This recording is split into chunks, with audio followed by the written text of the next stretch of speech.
પ્રેરણા સંદેશ। એકવાર એક સંત મહાત્મા એક ગામમાં ગયા। ત્યાં બહુ જ મોટા શેઠ રહેતા હતા।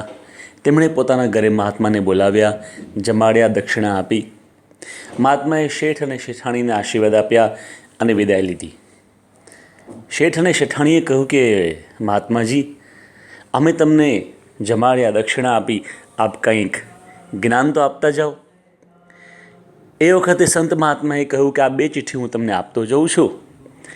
જ્યારે તમને અત્યંત સુખના દિવસો આવે ત્યારે પહેલી ચિઠ્ઠી ખોલજો, અને જ્યારે દુઃખના દિવસો કદાચ આવે તો આ બીજી ચિઠ્ઠી ખોલજો।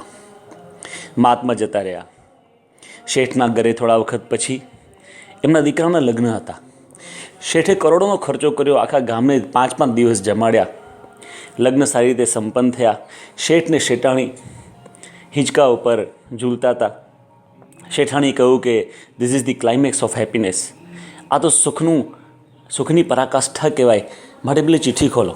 સંત મહાત્માએ કહ્યું હતું અત્યંત સુખના દિવસો આવે ત્યારે ચિઠ્ઠી ખોલજો। ચિઠ્ઠી ખોલી ત્યારે લખ્યું હતું કે આ દિવસો પણ ચાલ્યા જશે।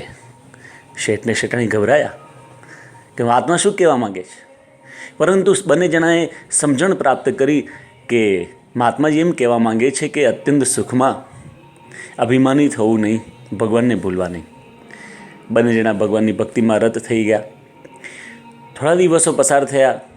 ધીમે ધીમે ભાગ્યનું પાંદડું બદલાયું અને શેઠ ગરીબ થવા લાગ્યા। કરોડપતિમાંથી રોડપતિ થઈ ગયા। ત્યારે શેઠાણીએ કહ્યું કે હવે બીજી ચિઠ્ઠી ખોલો, કદાચ એમાં કોઈ પૈસાની પ્રાપ્તિનો ઉપાય લખ્યો હોય। એ ચિઠ્ઠી ખોલી, એમાં પણ લખ્યું હતું આ દિવસો પણ ચાલ્યા જશે। શેઠ અને શેઠાણી રાય ખુશ થઈ ગયા। બંને જણા વિચાર કરવા લાગ્યા કે આ દુઃખના દિવસો પણ કાયમી નથી, અને ધીમે ધીમે ભગવાનનું ભજન સ્મરણ કરતા દુઃખના દિવસો પૂરા થઈ ગયા। શેઠ શેઠાણી પુનઃ સુખી થઈ ગયા, અમીર થઈ ગયા। આ વાર્તા પરથી આપણે એટલું સમજવાનું છે કે nothing is permanent in this world accept change. આ દુનિયાની અંદર કોઈ વસ્તુ કાયમી નથી, માત્ર પરિવર્તન જ કાયમી છે। અત્યારે લોકડાઉનની પરિસ્થિતિમાં આપણે સૌ ઘરે બેઠા છીએ, પરંતુ આ દિવસો કાયમી નથી, થોડાક અઠવાડિયાઓનો સવાલ છે, આમ જતા રહેશે। અરે સ્વયં રામ ભગવાન 14 વર્ષ જંગલમાં રહ્યા હતા, પાંડવો 13 વર્ષ જંગલમાં રહ્યા હતા, આપણા ભારતના સ્વાતંત્ર્ય સેનાનીઓ વર્ષો સુધી જેલમાં રહ્યા હતા।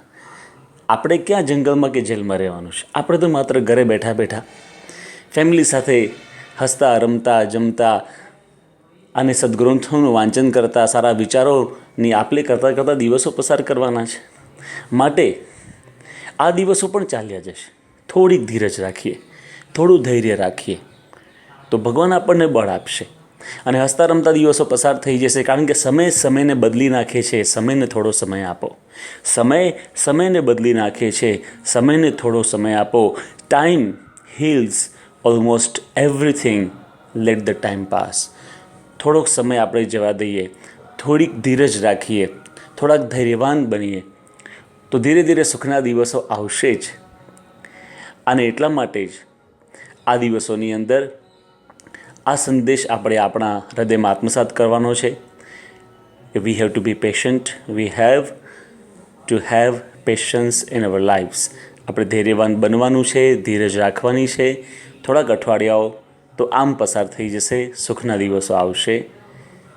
સમગ્ર દેશમાંથી, વિશ્વમાંથી કોરોના વાયરસ નાબૂદ થાય, આપનું અને આપના પરિવારનું સ્વાસ્થ્ય સારું રહે, એ જ ભગવાનની પ્રાર્થના સહ। જય સ્વામિનારાયણ।